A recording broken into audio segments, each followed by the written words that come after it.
Good afternoon.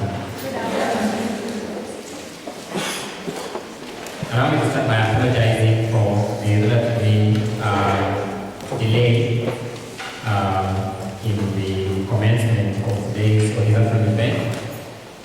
This is the second in the series of the Constitutionalism and Governance Expert Lecture Series that the Kabarak University Law School continues to hold for purposes disclosed during the earlier similar events, which is to be true to our mission to contribute to the enhancement of your knowledge levels. Our guest speaker this afternoon is someone I have known for quite a while. He's called John Joseph Wamwara. John Joseph Wamwara is a graduate of the Maseno School. He holds a Bachelor of Laws degree from the University of Nairobi. He holds a postgraduate diploma in law from the Kenya School of Law. He has worked in a number of capacities. One, he has worked as a high school teacher. He has interned in a number of meaningful environments. He served as a pupil with the Parliamentary Service Commission at Parliament Buildings in Nairobi. He has worked with the Office of the Prosecutor at the International Criminal Court as an intern. Yes, the International Criminal Court. He has worked with the International Organization for Migration in Geneva, where he interned. He currently works as a legal officer at the International Committee of the Red Cross in Nairobi, and equally serves as a part-time lecturer at the Catholic University of Eastern Africa. The purpose of his presence here today is to share with us his learning, his thoughts, and his experiences in that field of law that we call international humanitarian law. This is how we wish to go. We will have a chance to have a 15-minute video. Ayechela Universal Call. It introduces us to Ayechela and how important it is. I would wish to, we only have our whatever is not as big as these ones. And therefore then you will have to be very quiet to listen to the video. It's the foundation upon which I will build. After that then I will introduce us to the lectures today. Anytime you have an issue that is burning, you are asked, well, you are encouraged to raise it. And I also wish that you challenge me to thinking outside the box. I have an idea of what it is I wish to share with you, but you know what it is that you need, therefore then direct me to those ends, even at the beginning, so that we know how to figure our discussions. Is that fine? So then we will have a 15-minute video, then we have a presentation that I will take us through on international humanitarian law. Thank you very much, and let us begin. I will ask questions at the end of this meeting, and therefore then I hope you take notes. I will ask questions, and the first person to answer that I will we have one or two books we want to share with you. Is that fine? Is that fine? So let me warn you now. If you want to get a gift from us, then that will be it. I know that I'm talking to the whole university, the whole school over here. And therefore then I know I'm talking to first years. I know I'm talking to fourth years as well. Maybe just a small little thing to tell you that I remember very well when I joined university. That first day was the 24th of October 2005. Madame Luciana was my classmate. If I am wrong, she will correct me. And when we were, I was coming to the university, the city. I am a very serious villager. So I was coming to the city for the second time. The first time I had gone to look for something related to school. The second now, I was now coming to the university for the second time, for the city for the second time. I meet a young man who tells me that he has won this charity sweepstake thing. So there used to be, now you are sports person, but there used to be this thing called charity sweepstake in our time. I don't know, is this still there? Maybe it is. And yes, he tells me he has won 200,000. The only thing is that he does not have an ID card, and he does not have an account. So can we go with him to a place? They are going to write this. They are going to put all this money into my account, 200,000. And then he says by Monday, the money will be reflected in my account. He will draw his 180, leaves me with 20,000. That is a very good way of making money. Very good way of making money.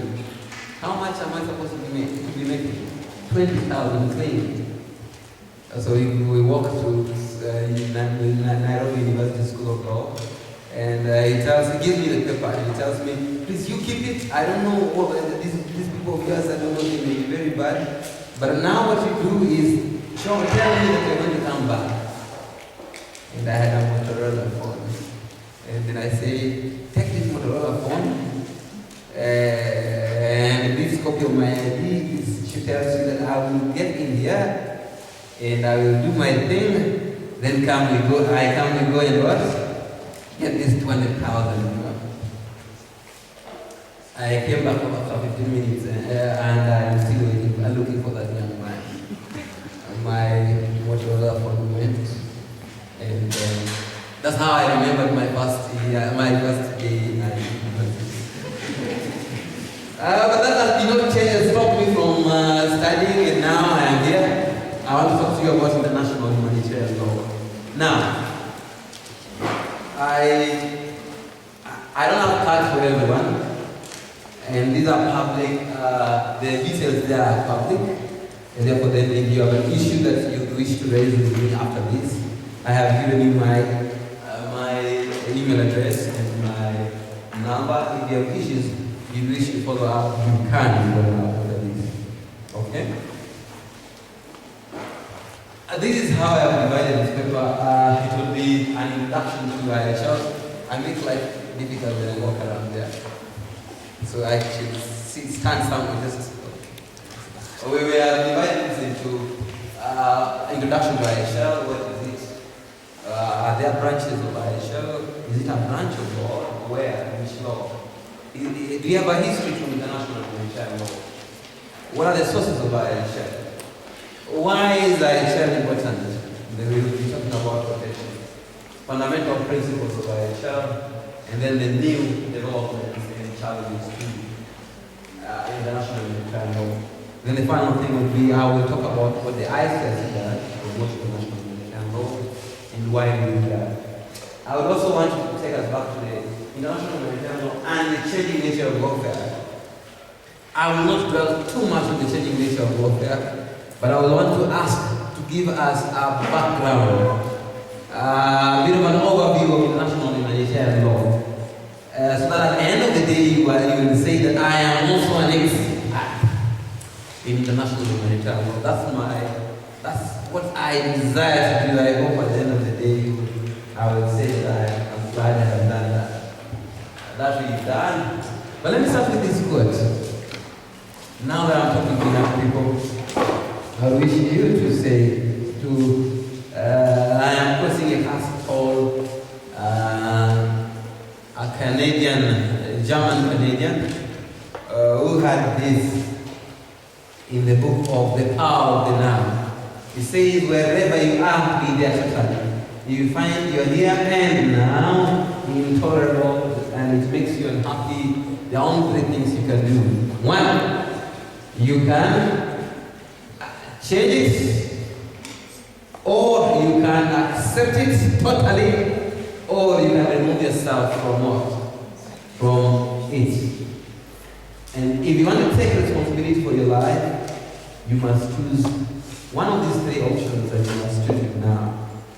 Then accept the consequences. Well, we're not taught that choices are consequences. You remember? Even now, I want to tell you that whatever decision you make has consequences now and even after.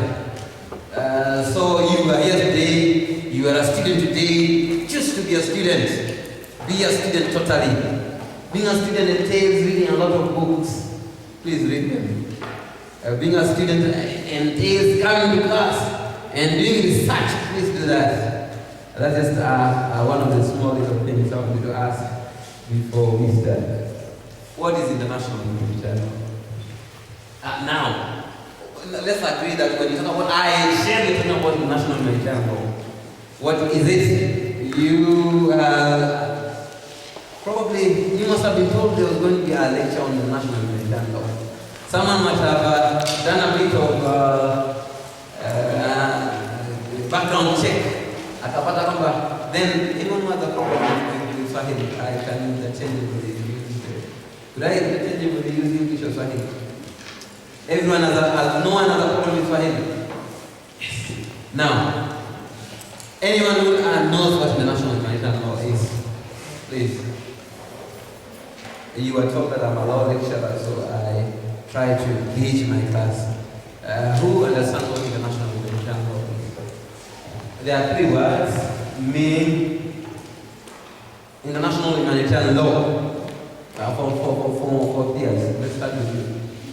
If you open the door, others will stop fearing, and then they will talk afterwards. So any fear here, we're going to try.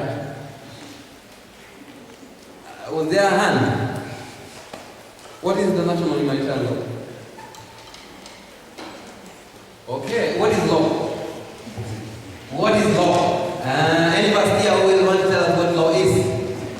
What is law? Let's start there, then we can now come to national humanitarian law. What is law? Who teaches that? Now, Madam Christian, you want to see how this day are getting class. What is law? Oh my. This is how this next 1.5 hours will be. Where I talk and you listen and no feedback. Okay. We'll get there. Let me tell you what international humanitarian is. What is it? There's no one who understands what about this. Okay. Now, international humanitarian law is a branch of public international law. And it governs situations of armed conflict, situations of armed conflicts, or what some people are calling war. A branch of public international law that tells me, let me go back and tell you that the national law is broadly divided into two branches, yes? Public international law and private international law. What is public international law?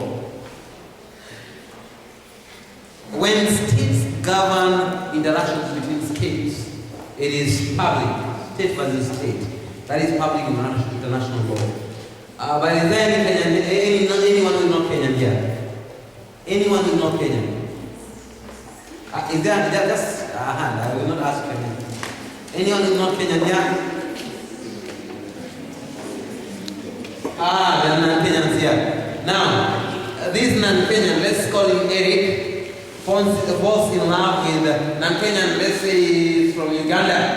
He falls in love with a Zimbabwean and wants to study here. And then they say for better and for worse, still get to the heart. What happens? For better and for worse. Then we want to look at laws that are applicable. The Kenyan law is going to apply because it's the place where they're going to solemnize the what? The marriage. The Ugandan law is going to apply. You want to see capacity. Does he have capacity to marry? The Zimbabwean law also will apply. Now, because it is international law that governs interactions between private individuals, it is called private international law. International law. But IHL is public international law. It simply means traditional. The IHL ought to have been the people who have justified to use force under international law of the state traditionally. But that has changed. So then, IHL is a branch of public international law that deals with situations of armed conflicts, or sometimes people have called it situations of war. Now, why do we need it? Why do we need it? Winston Churchill said that truth is one of the most rarest things during war, and therefore the first thing that people must do is to secure peace during war. Secure truth during war. The first casualty of war in any is law and order. Civil. The first casualty of war is law and order. So what they do is there ought to be a branch of law that needs to secure the results that result from war. And that's why we say that international humanitarian law seeks to mitigate. The idea would be to eliminate the sufferings that are caused by war, but the truth is, it is impossible to eliminate the sufferings that are caused by war. Okay? So what IHL seeks to do is to mitigate the suffering that results from war. But how does it do that? There are only two ways that it does it. Please. There are only two ways that it does it. One, I want to ask you that remember that IHL protects or mitigates the suffering that is caused by war by protecting victims of armed conflict, by regulating the means and the methods of warfare. Those are two heavy words that I want you to underline. Means and methods of warfare. It regulates the means and methods of warfare. I have so many, not too many. I have other slides that I will show you. But I want to ask you that if you were to remember, to forget everything after everything else that I'm going to say in this class, please don't forget this slide. What is international humanitarian law? Why do we need it? And how does it work? Branch of public international law that helps protect or mitigate the suffering that is caused by armed conflict, and it does that by regulating the means and the methods of warfare. I will explain what the means and methods of warfare are after this. Any questions this part? Any questions? Well, we can go on then.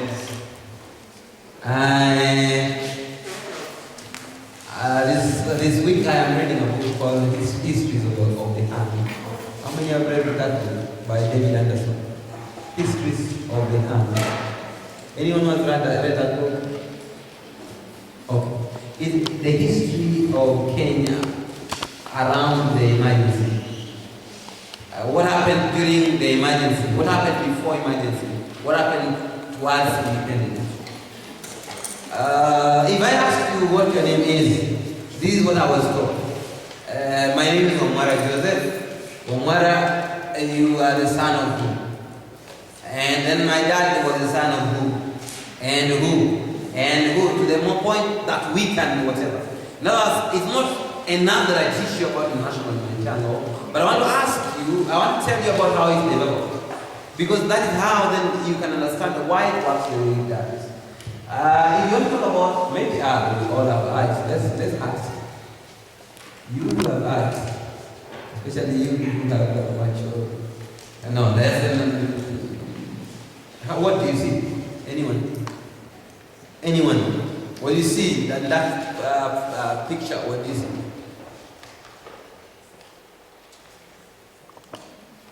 What do you see?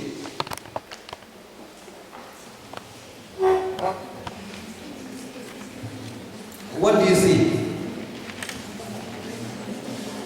Even for seeing, there might be repercussions. What do you see? Yes, madam. You see two people?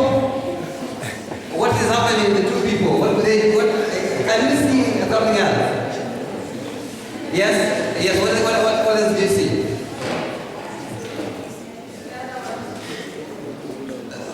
One is, now, for answering the question, I'll be the first one to speak in this class. I will give you a copy of the Geneva Conventions and the additional protocols. What's your name, madam? Kirwa Masi. Banis Kirwa. Wait, ona yeye vizuri na usimpende yeyote. Ona yeye kwanza. Akuone kitendo. And yo sasa. Those ones before Banis Kirwa, at least she has broken the eyes.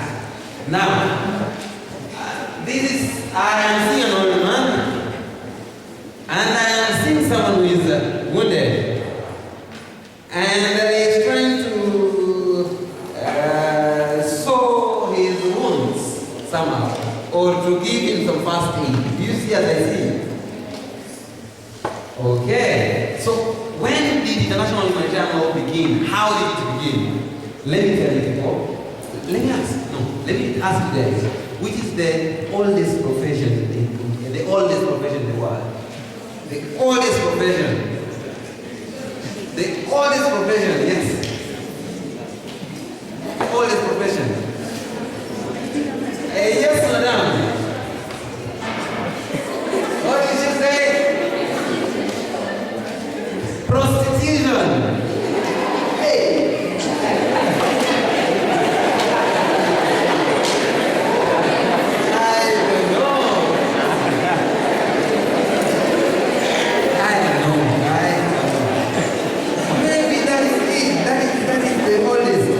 But when you're talking about international humanitarian law, I want to tell you that for as long as there have been human beings, for as long as there have been civilizations, there have been wars. And for as long as there have been wars, there have been rules that regulate the conduct of wars. I will tell you that if you go to the Bible, you will see instructions on what should happen during war. Was it Deuteronomy chapter, or is it Deuteronomy or Numbers? Numbers chapter 20 and chapter 20 and 21. Moses is sending out people to go into war and he's telling them, when you go, this is what you should do, what you should do. You should not attack these people, you should not attack these people, you should do this and this. If you go to Islam, the prophet is sending people to Yemen to war. He's telling them, please, when you go to Yemen, go do this and this. You should not attack the places of worship. You should not attack women and children. You should not do this and this. Even if you go to the Mahabharata or the Bhagavad Gita, you will find that there are rules regarding. Even I've talked about Quran as well. So for as long as we have had civilizations, we've had wars. For as long as we have had wars, we've had laws. Those laws may not be laws that are applicable today, but they were laws to ensure that there was a bit of sanity even within even in the midst of chaos. Now, some of those things might have included prohibition against unnecessary or cruel things, including dishonorable conduct. How many people are from Africa? All of you? Yes. How many are from warring communities? If you are a warrior, let us see you. If you've gone through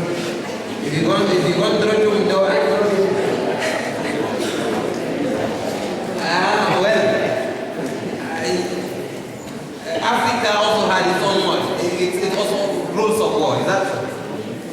The Maasais, when they went to war with the Kikuyus, there were rules. Is it not? And that's how come there was a lot of interaction during war. So there were rules as well. Now, but when you're talking about the modern international humanitarian law, then I want to take you to a place I was in about 3 years ago, a place in northern Italy, that is called Solferino.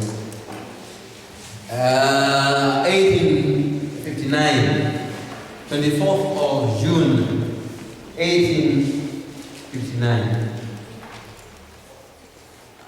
There is a war in Italy. It's the hard war of independence. Italy was also colonized. We know that Italy became a colonizer, yes? Which country in Africa did Italy colonize? Which one? Ethiopia. Did they really colonize Ethiopia or they made claims? Ethiopia was never colonized, yes?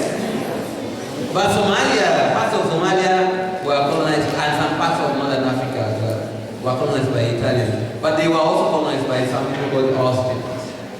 Austrians had colonized Italy and they were not strong enough. So they went to some guy called Napoleon III. Napoleon III. And Napoleon III, a few Italian people met the Austrians at a place called Solferino, 1859, 24th of June, 1859. And then at the same time, some man, I want to ask you, that remember there was some man called Henry Dunant. Henry Dunant was a businessman. He came to see Napoleon III because Napoleon III also was colonizing Algeria. The French were colonizing Nigeria, but at the same time they were helping the Italians to get what? Independence. So this businessman goes to see Napoleon III at Solferino, but at the end of the day, at the end of the war, there were about 300,000 people that were involved in the war. A long time ago, there used to be these bombs that people throw, these things that you use for, you don't even have to be there, but they can go attack people and come back. What are they called? What do they call? What do you call them? Drones, yes. There were no drones. So if it was supposed to be war, we would sit. We will say we will meet here at this particular point, and then people will just meet and fight. The last people to stand, remain standing, and the people would have won. So at the end of the day, there were about 40,000 men, either dead or dying. And this man comes here, and there was no help. So what he decided to do is to ask the villagers to help. The villagers did not help. They did, but it was not enough. And he comes back, he did not see Napoleon III. He did what they could, but then he came back. And then he wrote a book called A Memory of Solferino. How many of us are writing books? How many of us are thinking of writing books? Your story is important, please start writing that story, yeah? It's important to write a book. So yes, he was writing a book, or he had a book called A Memory of Solferino in 1862. People read that book, and as a result of that book, there was a conference in Geneva in 1863, and then following that 1864, there was the first convention, the first international agreement for the first Geneva Convention on how to neutralize, how to help those who are women in war. That's the first thing. The second thing that he asked for was, let's come up with an organization that is going to be international and is going to be neutral. And that is the foundation upon which the International Committee of the Red Cross was formed. 1863. The International Committee of the Red Cross was formed in 1863 as a result of this idea by Henry Dunant. Later, we find that as a result of this, we now have many things. Many laws have come as a result. I want to ask you that, probably, let me start by asking you people, what is the source of international law? What are the sources of international law? No, what are the sources of international law? What are the sources of international law? People who have, what are the sources of international law? What are the sources of international law? Yes. Treaties. You must tell me this, where you are speaking from. Article 38 of the Statute established. Article 38 of the Statute of Establishing the ICJ. ICJ. And the first source of international law is? Treaties and conventions. Treaties and conventions, very well. Number 2. International customary law. International customary law. Number 3. General principles. General principles of international law. Judicial teachings and writings. Judicial teachings and writings of most renowned publicists. And then the final thing is judicial decisions of it deserves. What's your name, sir? Del Batatola. Who? Del Macedonia. I deserve that as well. A copy of the Geneva Conventions and the additional protocols.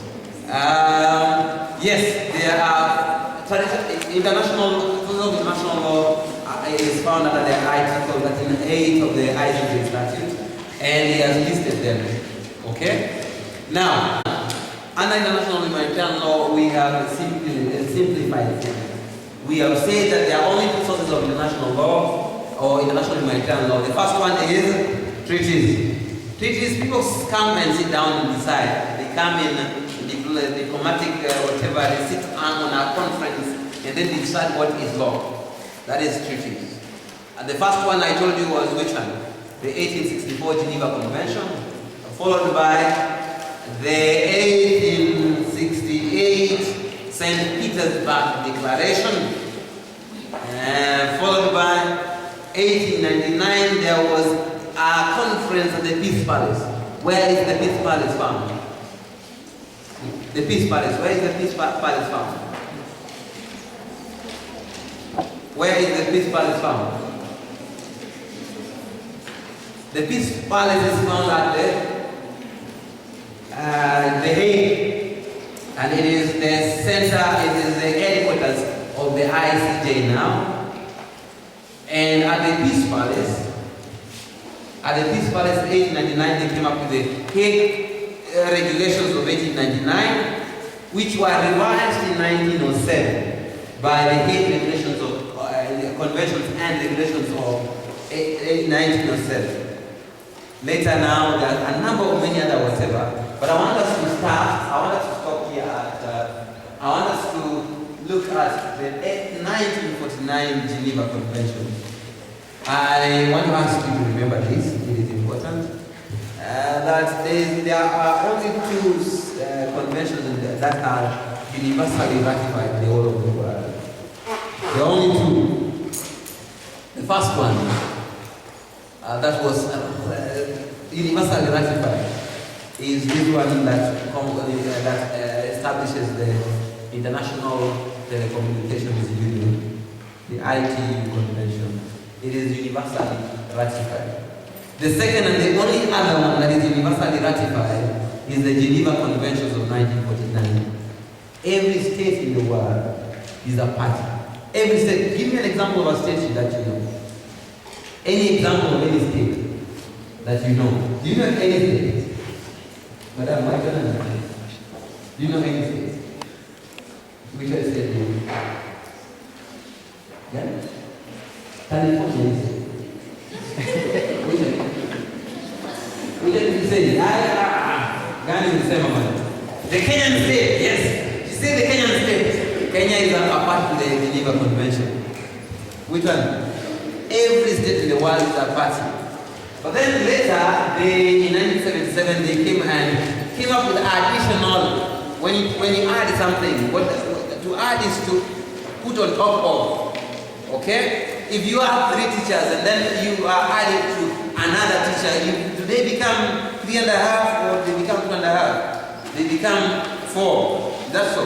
So there were additional protocols to the Geneva Convention that were done in 1977. But then after that, there have been other relevant treaties. An example that we know of is the ICC. I am in Kenya and therefore the ICC is very well known. You know the ICC, yes? We know the ICC, yes? What do we think of the ICC? What do we think of the ICC? What do we think of the ICC? Is it a neo-colonial instrument for punishing Africans? I had a yes. Where is the yes? You say yes and support. Ladies and gentlemen, I am who and who. I stand to support this motion by who said yes? Who said yes? Okay, we will talk about the ICC later, but let's continue. And then, of course, there is the ICC-wide statute. There are some statutes, there are some treaties that also prohibit use of certain weapons or even limit how they can be used. Now, the second source of international humanitarian law is customs. Now, customs, for there to be a custom under international law, there must be two things. There must be evidence of state practice and what they have called opinio juris. Can you say opinio juris? Opinio juris. If you only know new English and Swahili, I want to ask you from now, tell me whether you have a third language. And then they ask you what language you know, you tell them, I know Latin. And then they tell you, speak to me in Latin. Tell them, opinio juris. Opinio juris. Now, for any practice to become a custom, there must be evidence that it is practiced by many states. But it must not be done as a result of, we just do it because it's a diplomatic catharsis. No. It must be out of a legal obligation or the belief that there is a legal obligation. That is what we mean by opinion juris. Are we good? The ICS in 2005 conducted a study and found that there are up to 160 customary practices. How many? Let's say 160. 160 customary practices under international humanitarian law. So what are the sources of international humanitarian law? 1, treaties. 2, customs. You can give me examples of treaties. The first treaty was done in which year? 1864. It's called the Geneva Convention. You can just say Geneva Convention and it still will be clear. Now, but then there is this confusion. When you talk about international humanitarian law, there's also this law called the law on the use of force. Some people don't know what the difference is.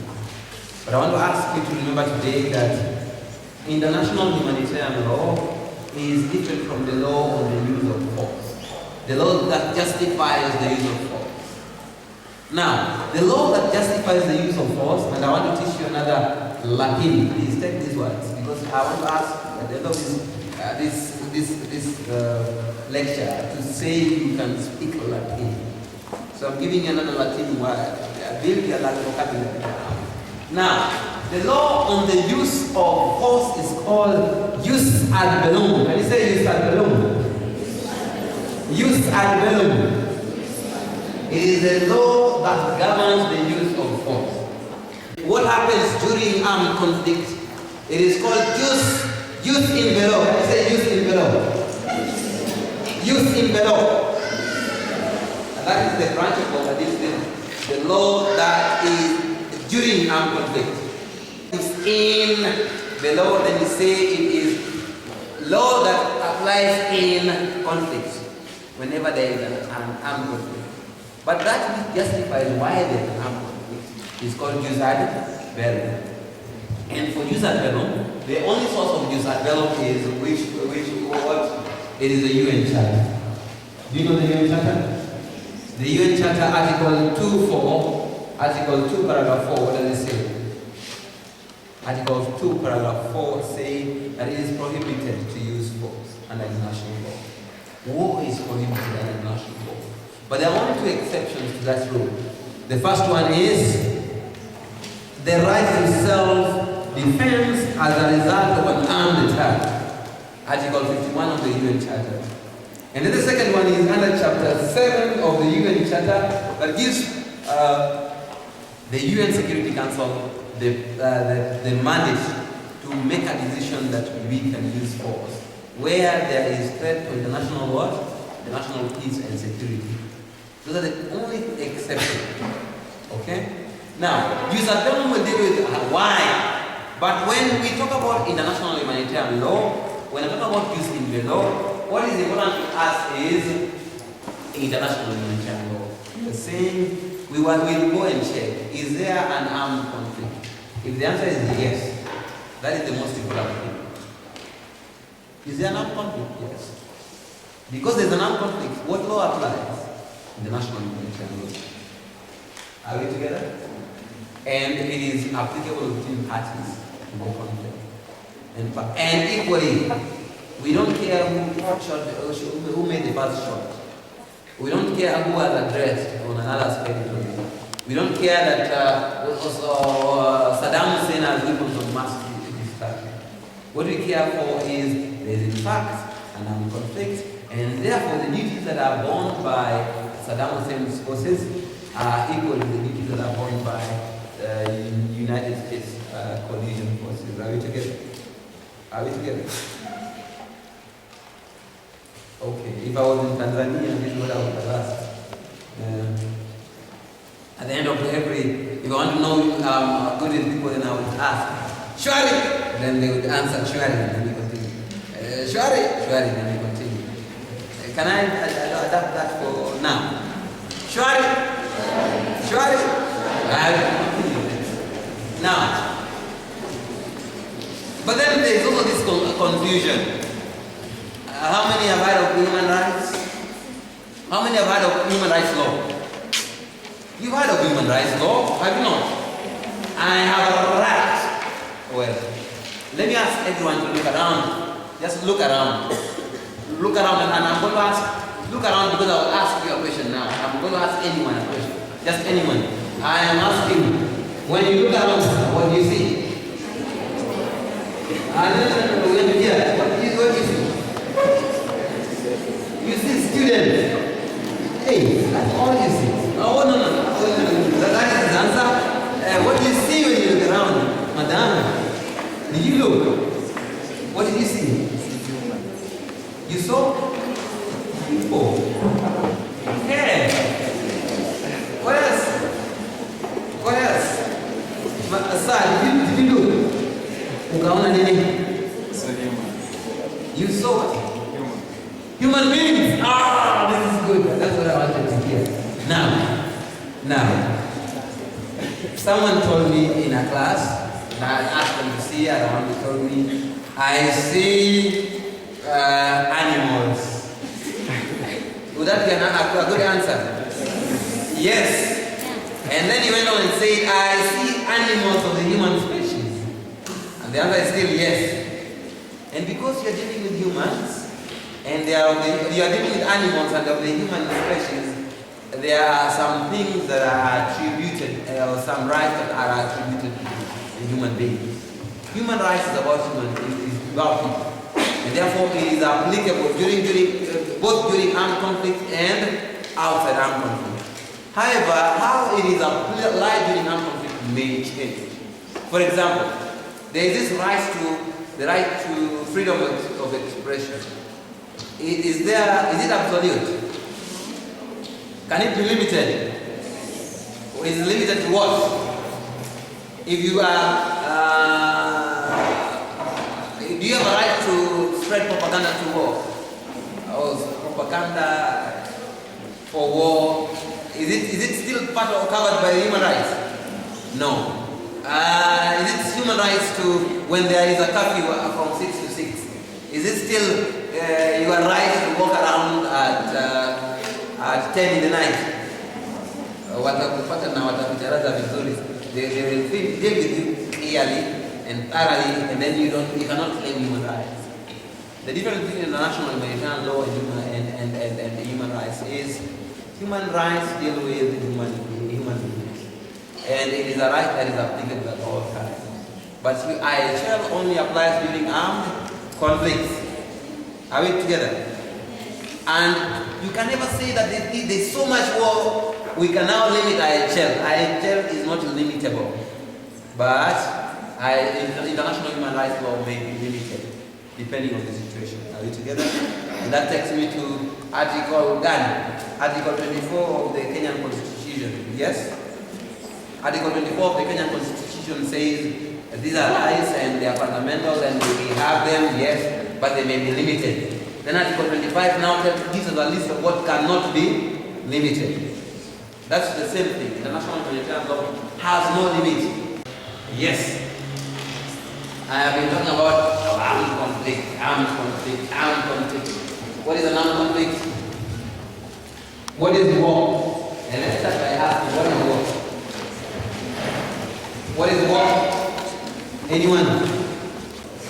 Hey, si mnajua vita? You know vita? How many people have seen vita? How many people have seen vita?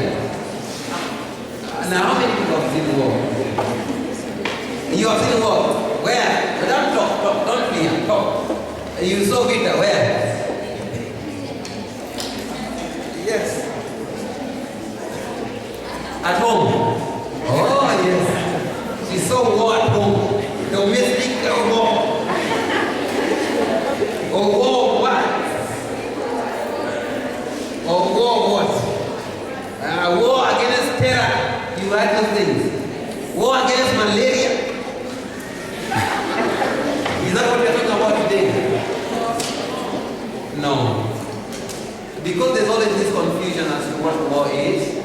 If you are a lawyer and talking to aspiring lawyers, I want to ask you from today onwards, when you talk about international humanitarian law, don't talk about war.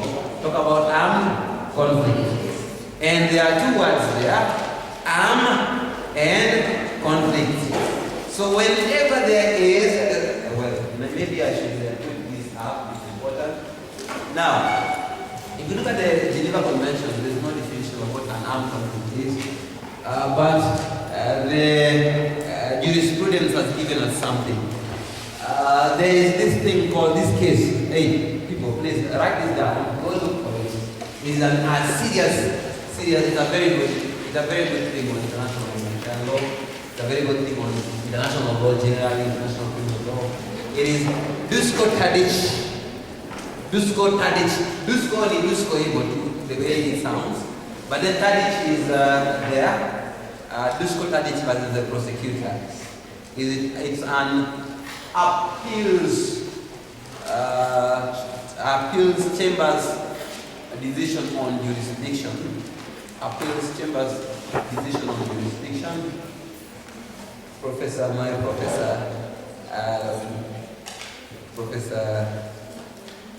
Kasese Antonio presiding. Professor Kasese decided to define what an armed conflict is, and he says, whenever states decide to resort to armed force between themselves to resolve an issue, that becomes an armed conflict. And because it is between states, it becomes international armed conflict. Did you hear that? Whenever states resort to armed force, when they decide to use armed force, weapons, to deal with or to resolve their conflicts, it becomes an international armed conflict, if it is between states. Or, in the alternative, there's an armed conflict whenever there is protracted. Please put underline protracted. Protracted armed violence between governmental forces and governmental forces in what? And an armed group, or between those groups themselves. For example, let's talk about protracted. Let's talk about governmental authorities and armed groups. For example, now I will explain. And this one now is called non-international armed conflict. Did you hear that? Non-international armed conflict.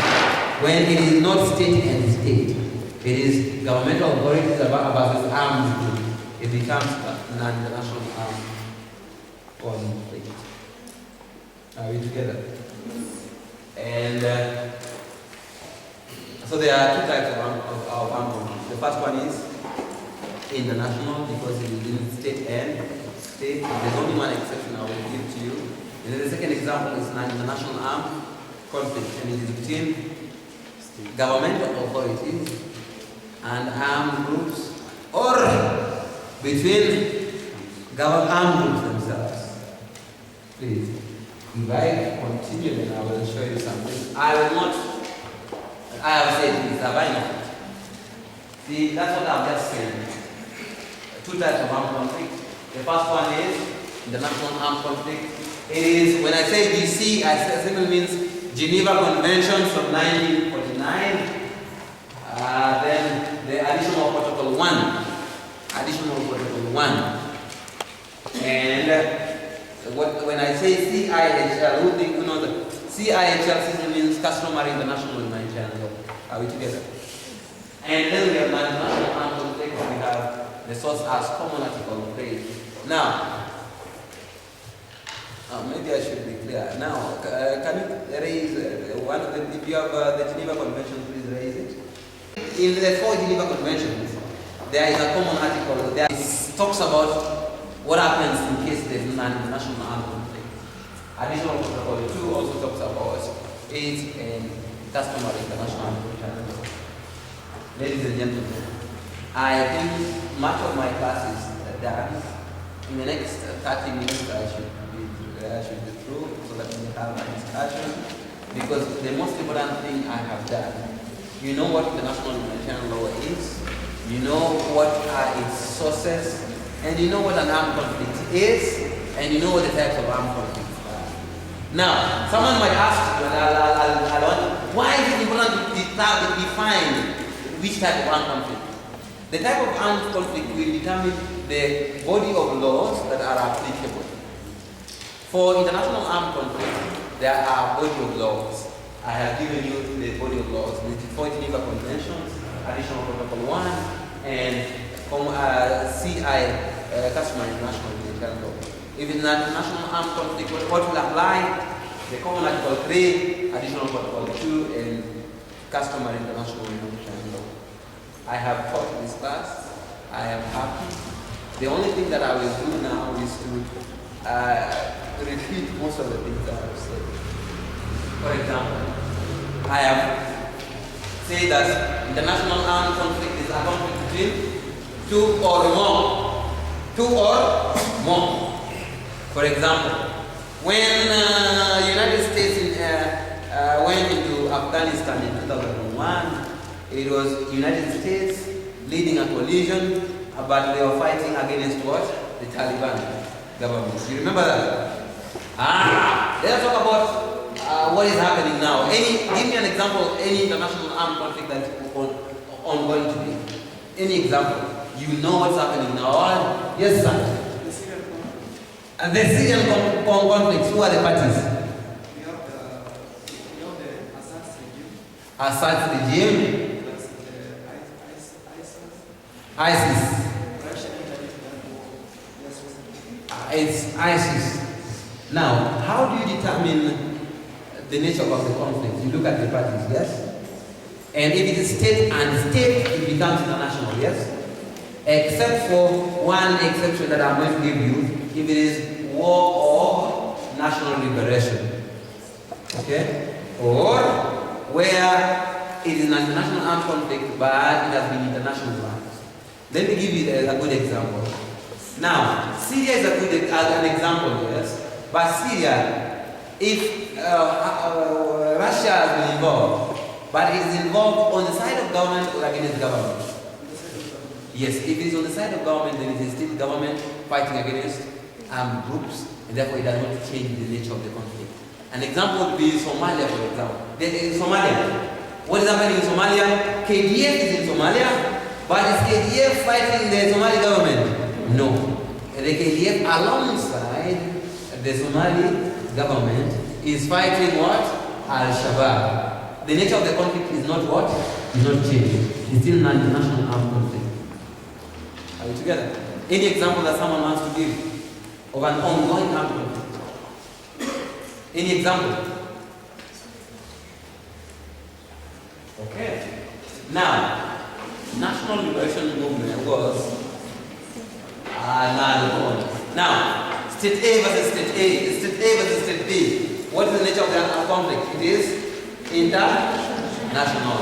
And it is all cases of declared war or any other conflict that may arise between 2 or more high contracting parties. Now, you will see a lot of that under the Geneva Conventions. High contracting parties. When you talk about high contracting parties, that's just a diplomatic word for states. Okay? But it's between states, and then it is international accord. We go on and say when there is a national liberation war movement fighting the government, and let me tell you, for anything to qualify for to be a national liberation movement, there are three things that must be present. One, they must be fighting against in their right to self-determination. They must be fighting in their right to self-determination, and they must be fighting against colonial domination, alien occupation, or a racist regime. Then international armed conflict laws will apply. Did you get that? No. You don't just say we are national liberation movement, therefore the NS. The history behind this was in 1977 when this was discussed. The Southern Africa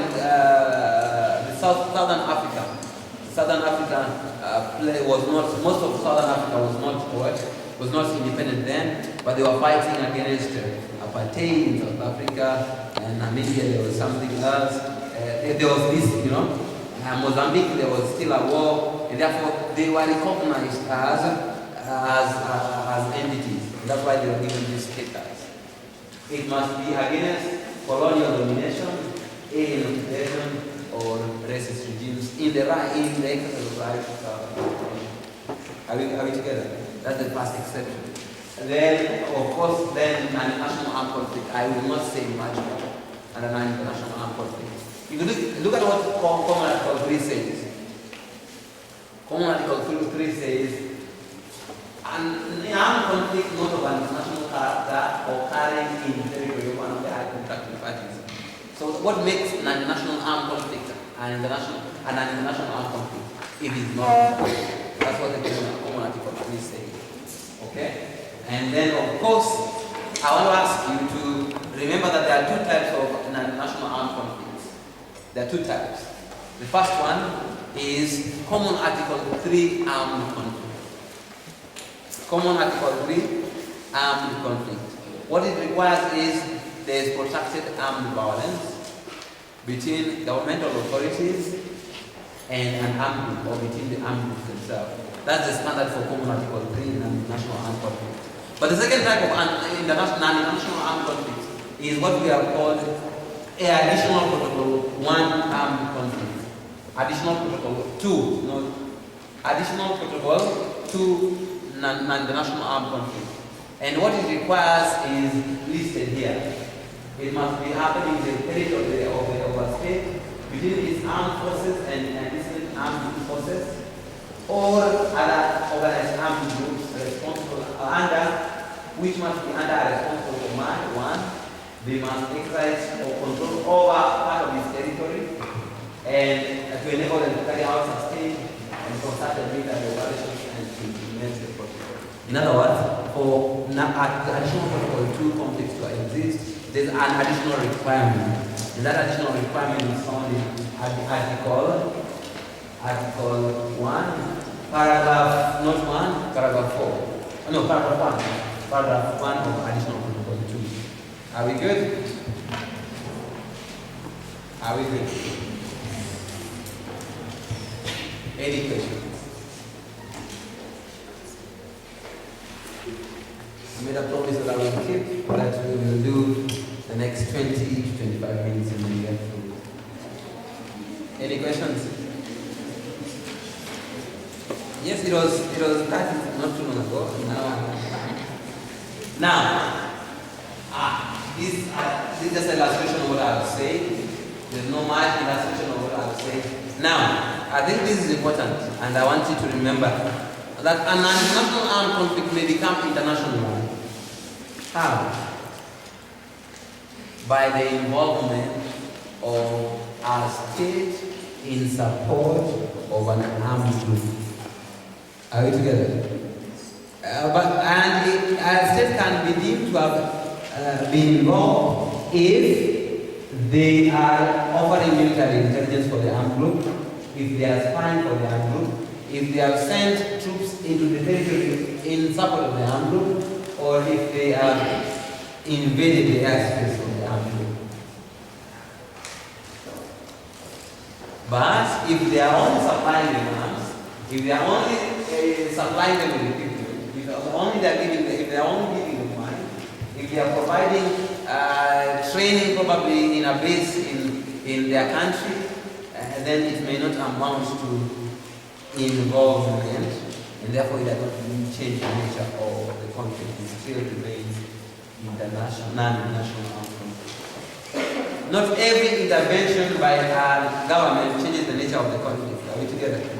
But what is the nature of the intervention? That is what will change the nature of an armed conflict from an international armed conflict to international armed conflict.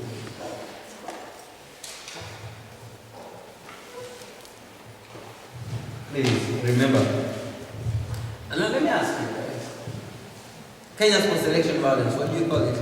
How would you call it? Kenya's post-election violence. What, was it an armed conflict? If it was an armed conflict, what type of armed conflict was it? Kenya's post-election violence. What was it? Kenya's post-election violence. What was it?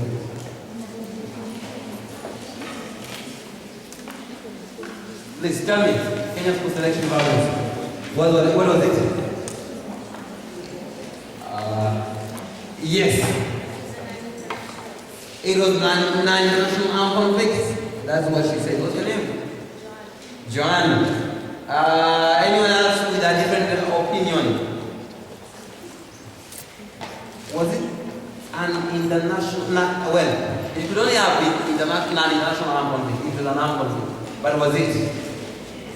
Who are the parties? Let's give it. The first is to see whether there's an armed conflict. The first thing you look at is, are there parties? Next thing is, what has the nature of the violence reached a threshold that is called protracted? Okay? Which were the parties? Maybe there were no parties. And therefore then, I want to ask you to remember that not all situations of tension or violence or riots or isolated sporadic acts of violence amount to an armed conflict. You remember what we said?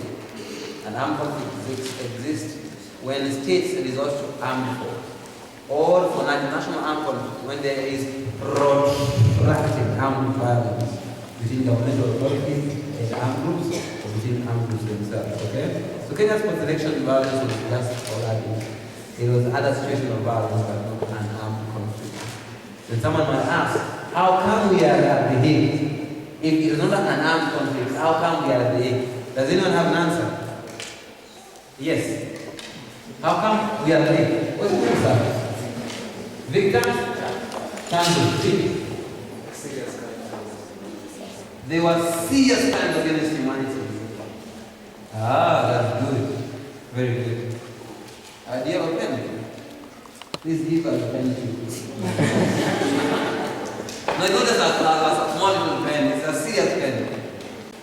1, war crime, 2, genocide, 3, crimes against humanity, and hopefully soon we will have the crime of aggression, yes?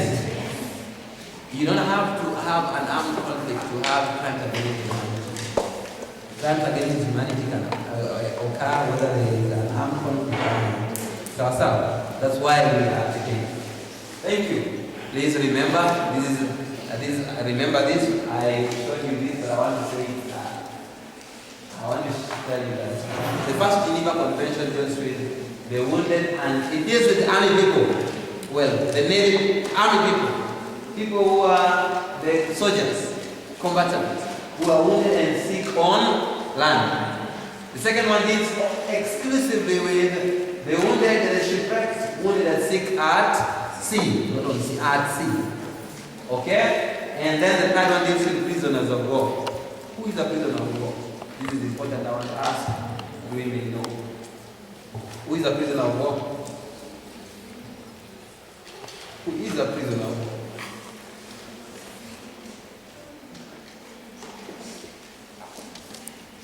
Who is a prisoner of war?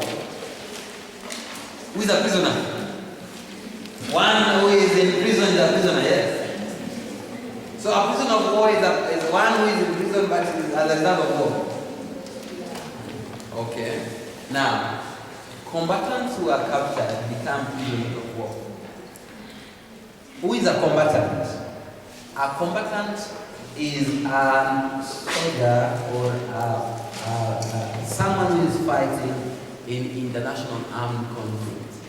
There is no situation of combatancy under an international armed conflict. Therefore, there can only be prisoners of war when the conflict is international. Are we together? Why? Because no country will give anyone a right to fight its own government. Most of the time, people who fight against the government are called rebels. You heard that? They call them rebels. They are well. That's what politicians will call them. But what the law will call them are fighters. I shall call them fighters. And what happens is I shall, for national armed conflict, there is no combatancy, there is no right to fight, and also there is no prisoner of war. So anyone who was fighting under international armed conflict, who belongs to an enemy, is captured, becomes a prisoner of war. And there are some rights that are given to him or her, and they are found under the Geneva Convention 3, the third Geneva Convention. And then finally, Wamwara and Banis and Cham and Luciana and everyone of us here are also protected under international law.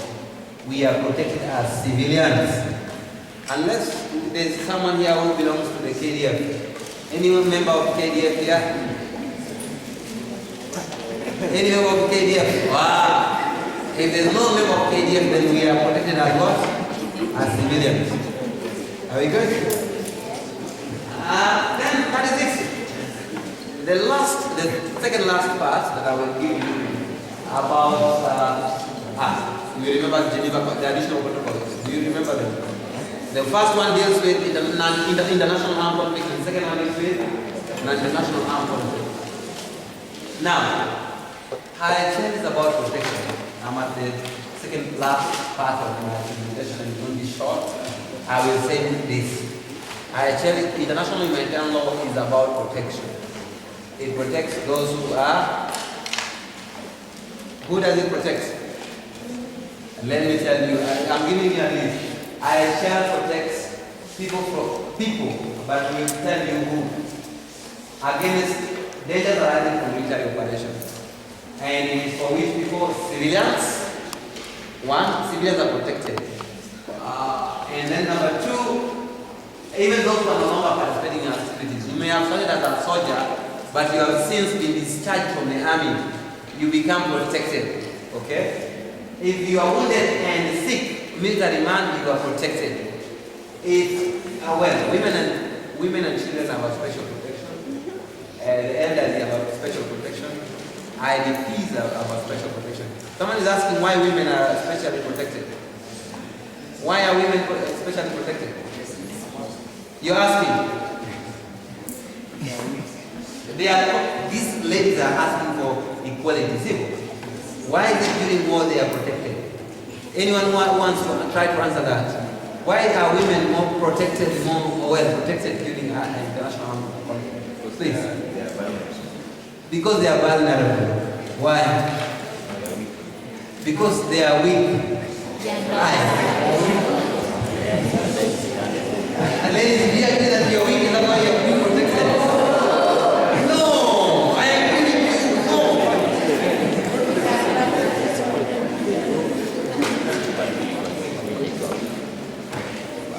I have an answer. I will give you not too long ago. No, maybe I should answer now. Now, why are women protected specifically during armed conflicts? I will give you this by telling you a story. In 1991, 1993, war broke out in a place called Yugoslavia. Did you hear about Yugoslavia? There used to be a country called Yugoslavia. war broke out there, and Slobodan Milosevic and his cronies came up with a plan, and the plan was to Surbanize what? Serbia.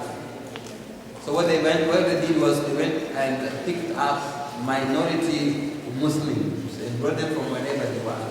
They brought them to schools, to hospitals, to places, and then they kept them there they kept them there. And what they would do is they would, at the end of every evening after fighting, he would come with his soldiers would come, and then they would be rewarded for a good job. And they repeatedly raped these women until they were either pregnant and delivered kids, or they had become pregnant and they were at a stage where you cannot try to abort safely. Then they would let them go, because they were sure that the children that result from that would be Serbian and not what? And not a Muslim. That's one example. The next example was, did you hear about comfort gardens? World War I, World War II. Did you hear about comfort gardens?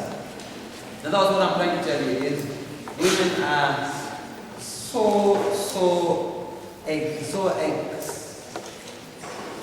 exceedingly exposed during armed conflict, such that there ought to be a specific protection for women. Why should I forget about why should I go to many places where you move? You heard about Rwanda, have you? Anyone who has been to Rwanda? Anyone who has been to Rwanda? You people now need to know your region. Now, there was this lady called Pauline Sihuko. Pauline, charged with rape. Or did you hear about this Jean Paul Akayesu? Where they told people that, Interahamwe people, that if at the end of the day you tell me you don't know how a Tutsi woman tastes, you would have gone there in Mujika. And then they opened the gates and after that, they were sending the bulldozers and the level of those compounds. And therefore then that's why we need to protect them. Not because they are weak, but because situations that the anarchy that results from armed conflict calls for that. Now, if any civilian, I want to ask you to remember this, if any civilian decides to directly participate in hostilities, their right to protection is lost. And therefore they can be directly targeted, okay? And now I will tell you that the protection is very serious. Against abusers, including treatment. Another thing that people are protected against is execution. There can be arbitrary execution, but IHL says not to be. And then there is also this thing called protected persons. Okay. We have, can you hear me? Are we together? The fundamental principles of conduct of hostilities, we can start with what we call military necessity. Military necessity, just put it down, then we will talk about it in half and finish. Then there is the principle of humanity. It's coming out of it. The principles of governing conduct of hostilities. Once I am through with this, we will not read anything else.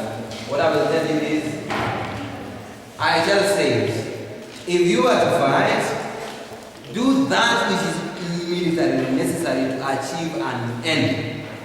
Okay? If you, for example, want to,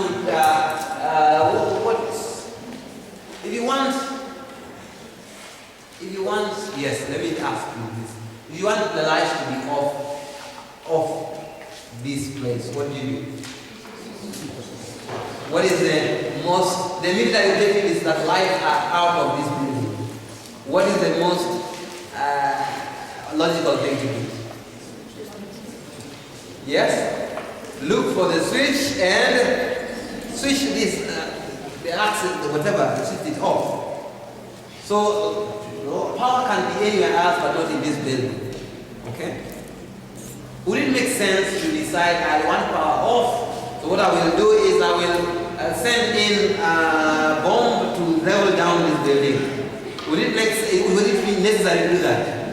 Not necessary, but you could do it. It would still, the end is, you got what you wanted, but it is not justified. The thing that you do must be that which is necessary. But this must be weighted against the principle of humanity. You must remember that human beings are the ones you are fighting with. And therefore then, there's this principle that you must ensure that anything that you do avoids unnecessary suffering that is caused to humanity. So, the principle of necessity weighs against the principle of humanity. And because of that, then we will come up with a principle called the principle of distinction. Because what I want to do is, I want to achieve a military end, and because we have this principle of humanity that says, avoid causing unnecessary suffering, it then tells me that I must always distinguish between what is legitimate military objective and what is not. Who are the persons that are objects that are protected against attack? Civilians, for example. Therefore, you cannot target civilians. You get that? The other thing is, then, for things that you can target, let me ask, can you use mallet to kill a mosquito? Can you use a mallet to kill a mosquito? You can't. And therefore, then, you will now choose the means and the method that is necessary to achieve that end. I have used this diagram to explain many things, including military, what is military necessity, what is humanity. The one thing I will say is I'm leaving this a presentation with your lecturer, and therefore then you will get these slides. Is that fine? So don't look at it and then say, Malim is going too fast, we can't survive. I have 5 minutes left. I will keep them. Now, so then I have talked about distinction. Attack only that is legitimate military objective, okay? And what is that legitimate military objective? That which is by its use, position, that which offers, that is by which by nature, location, purpose, or use make an effective contribution to a military action and offers a military advantage.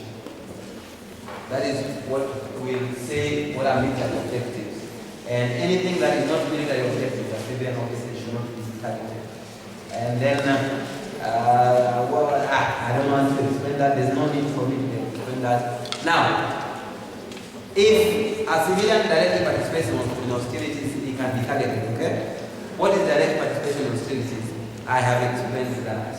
I'll ask you to remember, please go through this to understand what is direct participation in hostilities. Direct participation in hostilities requires 3 things. 1, it requires threshold of harm. Number 2, it requires direct causation. And number 3, it requires belligerent nexus. Those 3 must be existing we have to say that one now can be targeted even though it was civilian.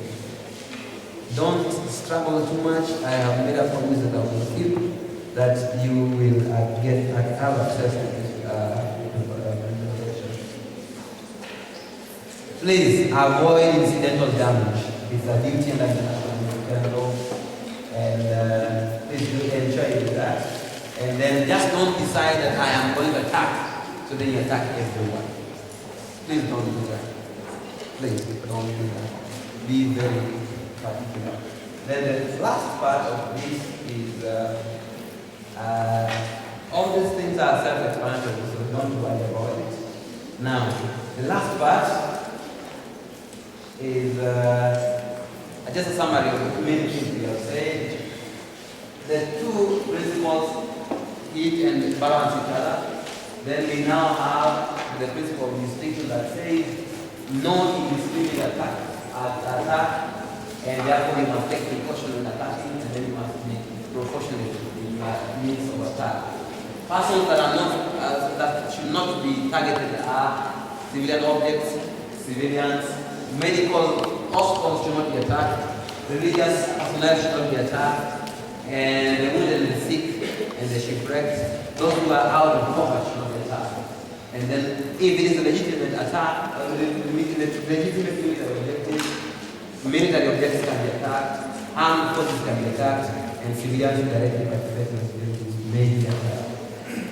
And then that brings me to the very final one of this, and this will be, and I will say it now, that we should always remember that in any armed conflict,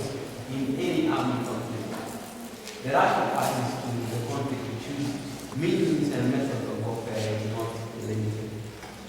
Let them also remember. The Americans can develop as many those sophisticated weapons as they can, but there is always this Article 36 of Additional Protocol 1 that says for any new weapon, it must be tested, it must be weighed against IHL principles to ensure that it does not go against international humanitarian law. And then the final thing is, there is this saving clause. And the saving clause is what is called the Martin's clause. It says, where international humanitarian law, where the law is not exhaustive, and then we will have the principles of humanity that will cover everything. Thank you very much. And, questions you might have for Mr. Wamwara now? Is there anyone who has any questions from the lecture or what Mr. Wamwara does at the end so that you can answer them? Anyone who has any questions from Aisha? 4 case readers, please represent.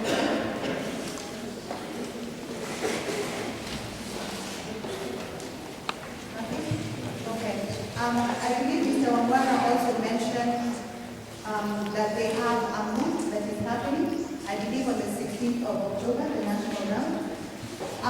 You're familiar with the law firms that we have at Kabarak Law School, and if you're not, I invite you, especially first year, first semester students, find out what law firms you have, which ones you can join in. Please let us have various teams participating in the Food Court Festival. We will have to register a team by the 7th of October. So if you are interested in taking part in the group with IHL, kindly register with the law firm, let us know you're interested so we can have internal rounds to have a team by the 7th of October. Secondly, Mr. Wamwara also delivered material that is available at the library for your use. If you have any questions on IHL, kindly feel free to visit the library, read the material. As he mentioned, there are very many career opportunities in IHL. We invite you to engage with him and with Rachel as well after the talk. Find out what internship opportunities exist at ICRC. What opportunities exist for work beyond campus at ICRC? How can I plug in as someone who has been exposed to IHL? What can I do with that knowledge? There are many opportunities that you can take you on. Please read them after the session. If there are any questions on the class, I believe many of you will now be taking IHL in your 4th year. And I invite as many as possible to do just that. Register for the course in your 4th year. For those who are doing it, I'm hoping you're finding the session enlightening. 4th year first semester students, I'm hoping you're enjoying the course. You can get others about it. But I don't have anything new unless anyone has a question. Now let me ask you a question. I want to ask a question. Sure. There are only two things. If you are not asked questions, either the students did not get anything at all, or you were just very good. I want to confirm that I was. Can someone tell me anything about Solferino? Can someone tell me anything about Solferino? Let's start with you. What's your name, madam? What's your name, madam? Victoria. Tell us about Solferino. Solferino is our place in Italy where the Austrians and the Italians were fighting, and that was on the 24th of June 18th.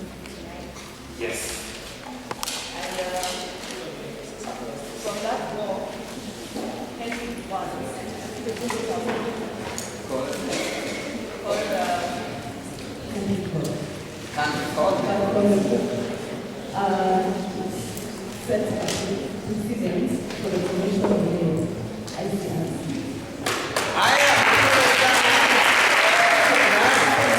Now, 3 IHL treaties. Example, 3 IHL treaties. At least 3.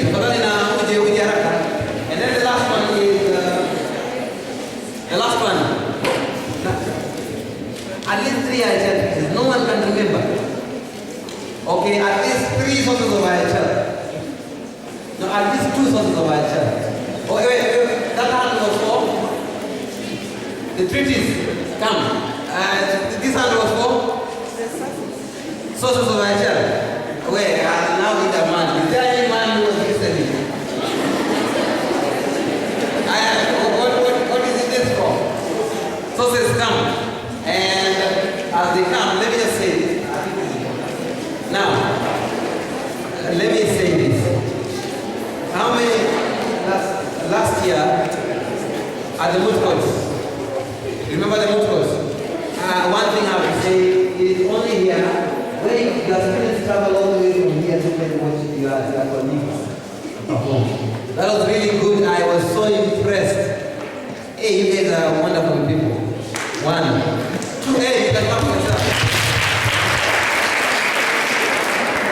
2, I have worked with IHL for the last almost 2.5 years now. And in that time, there is no university that has had an internship position twice in those 3 years. It's so competitive. One university, if you get an opportunity, it takes 3 or 4 years before another student comes in. There are only 2 institutions that have had that twice.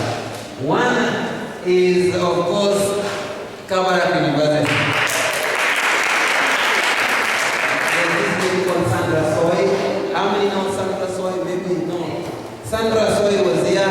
She cleared in 2013. She's now at Kenya School of Law. She did a wonderful job. And we tried to come and have a course. And then now, after this, there is another one. Do you know who is coming after you? He's also, he finished last year, he's joining the third next year, he's beginning next month. And therefore then I think you have a good chance, make an application, you will get an opportunity. My story is, I went to University of Nairobi, I did the moot court, went to the All Africa moot court in Arusha, I got an internship opportunity with the ICRC. As a result of that internship opportunity, I had another internship at the ICC at The Hague, and then I got a scholarship to go and study international humanitarian law for my master's at the Geneva Academy of International Humanitarian Law and Human Rights. It opens doors. So choose to look for opportunity, and it may open doors. Now, tell us. Sources of treaties. 2 at least 3. 1.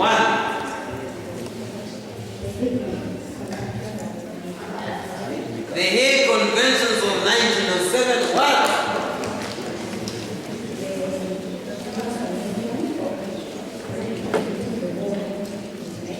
The Geneva Conventions. Those are 4. You pick a that. But in there, that one.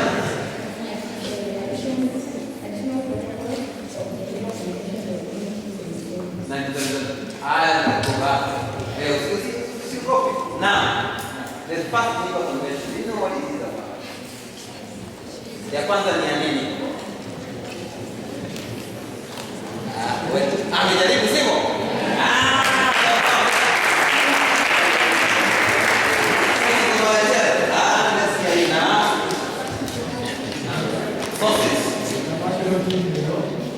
International treaty law,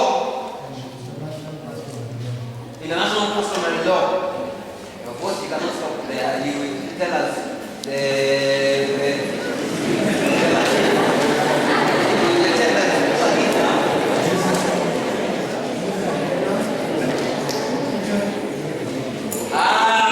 opinion juris.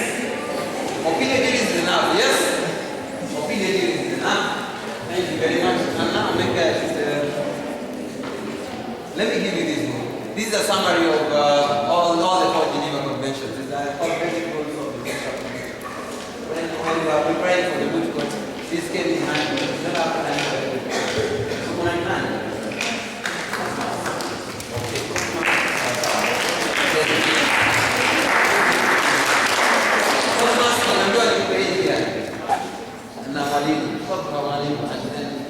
That will be it for now. Thank you very much. Let us finish with this quote. For Wamwara is one honest man in society, and the sight of God, that all the ground belongs to. Our country needs honest people. I wish that we get out and we turn out to just country.